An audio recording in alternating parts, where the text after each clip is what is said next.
Welcome to Rajapalayam recipes. இன்றைக்கி நம்ம என்ன பார்க்குறோன்னா ஒரு ஹெல்த்தியான சட்னி தாங்க. நெல்லிக்காய் சட்னி தான் நம்ம பார்க்க போகிறோம். எல்லாமே ஃப்ரெஷ்ஷாக எனக்கு கிடச்சது. காய்காரங்க இப்போ தான் வந்தாங்க, இன்றைக்கி சீக்கிரம் வந்துட்டாங்க. இது நம்ம தோட்டத்தில் இருக்க ஃப்ரெஷ்ஷான கருவேப்பிள்ளைங்க. கல்லுப்பு வச்சுக்கோங்க. இந்த மாதிரி சட்னிக்கெல்லாம் நீங்கள் தூள் உப்பு போடாதீங்க, கல்லுப்பு போட்டிங்கன்னா நல்லா டேஸ்ட் கொடுக்கும். இதுக்கு இது எவ்வளோ அளவு தேங்காய்னா ஒரு சட்னிக்கு 2 அளவு இருக்குங்க. அந்த தேங்காய் தான் ஒரு 4 நெல்லிக்காய் எடுத்துருக்கோம், 4 பச்சை மிளகாய் எடுத்துருக்கோம். இது அவ்வளவு அப்படியே பச்சையாக அரைச்சிட்டு நீங்கள் ஒரு தாளிப்பு கொடுத்தீங்கன்னா இட்லி, தோசைக்கு, சாதத்துக்கு எல்லாமே ரொம்ப நல்லாயிருக்கும். நீங்களும் செஞ்சு பாருங்கள். இது எல்லாருக்கும் தெரியும். நான் குட்டி குட்டி பிள்ளைங்க இப்போ பிகினர்ஸ் எல்லாம் பண்ணுறாங்க இல்லையா, அவங்களுக்காக தான் இதை சொல்கிறேன். இது ரொம்ப ஹெல்தி உடம்புக்கு. இது பச்சையாக அப்படியே செஞ்சு சாப்பிட்டிங்கன்னா ரொம்ப சூப்பராக இருக்கும். உடனே சுடக்கூட இட்லியோ தோசையோ ஊற்றி நீங்கள் இதை சாப்பிட்டு பார்த்தீங்கன்னா அப்படி ஒரு அட்டகாசமான சுவையில் இருக்கும். உடம்புக்கும் ரொம்ப ஹெல்தி.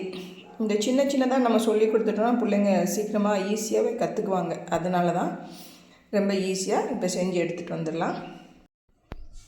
இப்போ பச்சை மிளகாய் ஒரு 4 போட்டிருக்கோமா, இந்த அளவில் கொத்தமல்லி போடுங்க. நம்ம தேங்காய் எடுத்து வச்சுருக்கோம் பார்த்திங்களா, அதை அப்படியே போட்டுருங்க. கொஞ்சம் தான் எல்லாமே. கருவேப்பிலை நல்லா தாராளமாக போடுங்க. சட்னி பார்த்திங்கன்னா அவ்வளோ சூப்பராக இருக்கும்.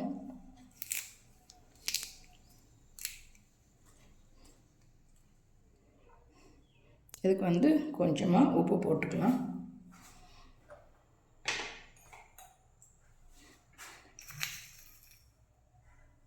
பார்த்து போட்டுக்கோங்க, ஏன்னா கல்லுப்பு பெருசாக இருக்கும், அதனால் சொல்கிறேன். இந்த உங்களுக்கு குட்டி பிள்ளைங்களுக்காக சொல்கிறேன். இந்த கோடு இருக்குது பார்த்தீங்களா, அப்படியே நீங்கள் கட் பண்ணுங்கள்.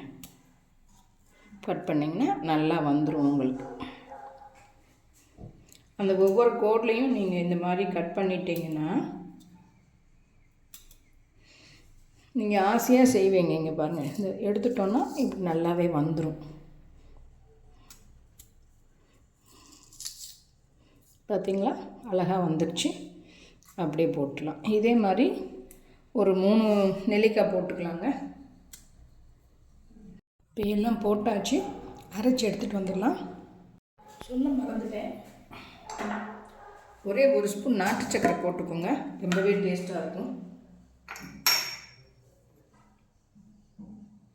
குட்டி ஸ்பூனில் 1 ஸ்பூன் நாட்டு சக்கரை போட்டுக்கோங்க, நல்லா டேஸ்ட் கொடுக்கும்.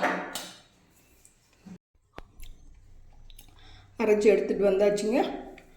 டேஸ்ட்டு அப்படி ஒரு நல்லாயிருக்கு, சூப்பராக. இதுக்கு தாளிப்பு தேவையில்லை. இப்போ நெல்லிக்காய் சட்னி ரெடி ஆகிடுச்சிங்க. அவ்வளோ சூப்பராக இருக்குது. ஹெல்தி, ரொம்ப ஹெல்தி உடம்புக்கு. இது நீங்கள் குழந்தைங்களுக்கு சப்பாத்தி, இந்த குட்டி குட்டி மினி இட்லி வச்சுட்டு இதை நீங்கள் புரட்டி வச்சு கொடுத்தீங்கன்னா பிள்ளைங்க நல்லா சாப்பிடுவாங்க. இந்த மாதிரி தான் நம்ம குழந்தைங்களுக்கு நம்ம சத்தான, நம்ம பழைய பாரம்பரியமான இதெல்லாம் அவங்களுக்கு சேர்த்து கொடுக்கணும். நீங்கள் சொல்லி கொடுங்க, இந்த மாதிரி சாப்பிட்டா முடி நல்லா வளரும், இல்லை ஏதாவது ஒன்று சொல்லுங்கள். கேரட் சாப்பிட்டா கண்ணுக்கு ரொம்ப நல்லது, அப்படி ஏதாவது சொல்லிட்டீங்கன்னா அவங்க உடனே அதை செய்வாங்க. அதனால வேண்டான்னு சொல்ல மாட்டாங்க. இப்போ இதை மாதிரி செஞ்சிங்கன்னா உங்களுக்கு மேக்ஸ் சூப்பராக வரும் பாப்பா அப்படின்னு சொல்லி பாருங்களேன்.